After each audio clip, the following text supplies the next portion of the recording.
Sabe, desde que o mundo é mundo, a gente olha para o céu à noite e se pergunta: o que são todas aquelas luzes, afinal? Essa é uma jornada de descoberta que começa com um gesto simples: olhar para cima. Então, que tal a gente começar essa exploração? Pois é, essa é a pergunta, né? Aquela que todo mundo já se fez em algum momento. E é o nosso ponto de partida hoje. A gente vai do que é super familiar e está aqui do lado, até o que é imensamente vasto, lá longe, começando pelo nosso vizinho de porta.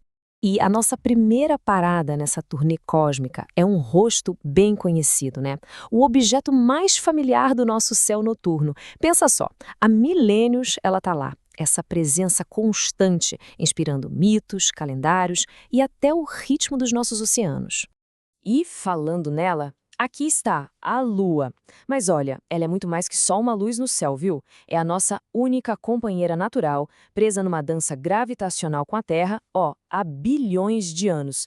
E quando a gente fala perto, quão perto é isso? Bom, a Lua está, em média, a uns 384.403 quilômetros de distância. Parece muito, né? E é. Mas em termos cósmicos, isso é logo ali na esquina. Já dá para ter uma ideia da escala do universo, não é mesmo? E essa vizinhança toda tem efeitos bem reais aqui no nosso planeta. A força da gravidade da Lua é tão forte que ela literalmente puxa os nossos oceanos, criando o vai e vem das marés. Ou seja, nossa vizinha cósmica não está só de enfeite, não. Ela molda ativamente a Terra todo santo dia. Ok, então agora vamos colocar mais um personagem nessa dança, o Sol, porque a interação entre esses três, Sol, Terra e Lua, cria um dos espetáculos astronômicos mais incríveis que a gente pode ver daqui. E o nome desse show todo? Eclipse. É basicamente isso, um jogo de esconde-esconde de luz e sombra, só que numa escala cósmica. Acontece quando um astro entra na sombra de outro, sabe? Bloqueando a luz ou a nossa visão dele. Olha só nesse esquema aqui.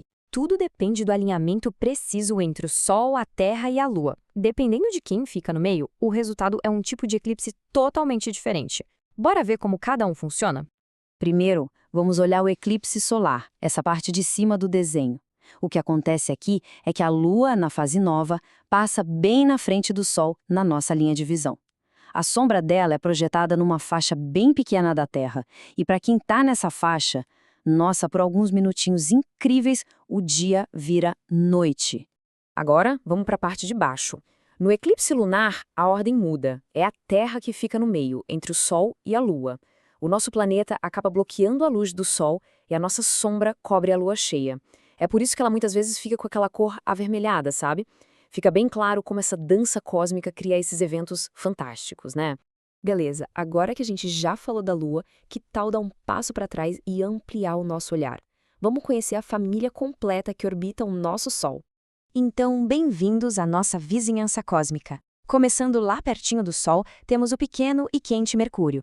Depois vem Vênus, com aquela atmosfera super intensa. Aí o nosso lar, a Terra. Marte, o famoso planeta vermelho. O gigante Júpiter. Saturno com seus anéis que são um show à parte. Urano, que gira meio de lado, e por último, o distante e gelado Netuno.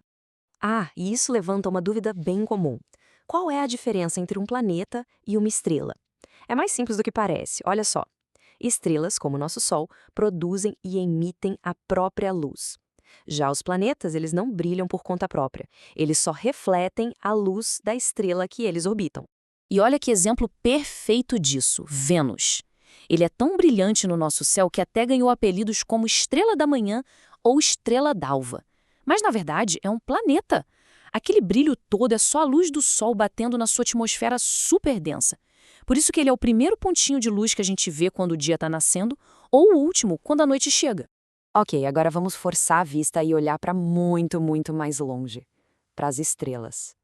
Desde sempre, o ser humano olha para esse monte de pontinhos brilhantes e tenta encontrar desenhos, ligar os pontos, sabe? Organizar essa imensidão do céu em figuras que a gente consegue reconhecer. E esses desenhos são o que a gente chama de constelações. Mas aqui tem um detalhe super importante. É um agrupamento aparente. Daqui da Terra, parece que as estrelas estão todas juntinhas, formando uma figura. Só que, na realidade, uma estrela pode estar muito mais perto da gente do que outra que está ali na mesma constelação. Bora dar uma olhada em algumas bem famosas. Começando por essa aqui, que talvez seja uma das mais conhecidas de todas: Órion, o Caçador. É só procurar pelo cinturão dele, aquelas 3 estrelinhas bem alinhadas que a gente aqui no Brasil chama de as Três Marias. Não tem como confundir. Outra bem legal é a de Escorpião. A forma dele já entrega o nome, né? Com aquela cauda longa e curvada que termina num ferrão. É uma das constelações que mais se destacam no céu de inverno aqui do Hemisfério Sul.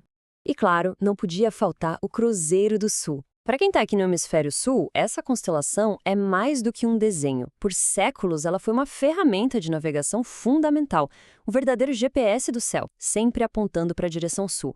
Agora sim, chegou a hora do nosso último e maior zoom out. Vamos descobrir onde o nosso sistema solar, com todos os planetas e todas as estrelas que a gente vê, se encaixa no esquema geral do universo. E aqui está a nossa Casa Galáctica, a Via Láctea. Pensa bem, tudo o que a gente viu até agora, a Lua, o Sol, todos os planetas, todas as estrelinhas das constelações, tudo isso está dentro dessa estrutura imensa, giratória, com centenas de bilhões de outras estrelas, gás e poeira. Ufa! Agora que a gente já entendeu onde fica a nossa casa na galáxia, vamos trazer o foco de volta para a nossa perspectiva aqui na Terra. Para a gente fechar essa viagem, falta um último conceito, o zênite. É bem simples, é o ponto no céu que fica exatamente em cima da cabeça de um observador. Simbolicamente, é o ponto mais alto, o topo da nossa visão do cosmos. E isso leva a gente para uma última reflexão. Quando a gente olha para o nosso zênite, para cima, para o futuro, que outras descobertas será que estão esperando? O céu noturno é um convite que nunca acaba. A pergunta, no fundo, não é se a gente vai encontrar algo novo, mas o que a gente vai encontrar em seguida.